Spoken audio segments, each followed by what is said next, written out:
அடிக்கடி ஆச்சரியப்படுற விஷயம் என்ன தெரியுங்களா? பைபிளில் பூமியில் இவ்வளோ பெரிய உலகத்தில் 2 பேர் தான் இருக்கிறாங்க.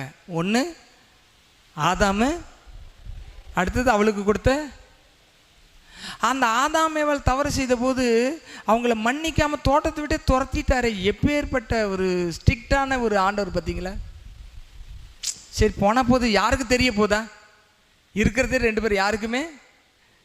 ஆனால் இந்த செய்யாதீங்கன்னு சொன்னதை செஞ்ச பிறகு சரி நான் உங்களை மன்னிச்சிடறேன், இந்த தோட்டத்தில் இருங்கன்னு சொல்லாமல் எடுத்தார் பாருங்க.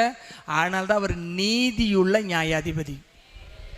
தப்பு செஞ்சால் தண்டனை கொடுத்து மனம் திரும்பினா மன்னிச்சு மறுபடியும் பழைய நிலையில் கொண்டு வரது தான் அவருடைய நீதி. நம்ம என்னதுன்னா அதெல்லாம் மூடி மறைச்சிருங்க, அப்படியே போகட்டும், கண்டு காணாமல் விட்டுருங்க அப்படின்னு சொல்கிறது அநீதி. நம்முடைய தேவன் அநீதி உள்ளவர் அல்ல. உள்ளே இருக்கிறதெல்லாம் வெளியே எடுத்து அழித்து சுத்தமாக்கிட்டு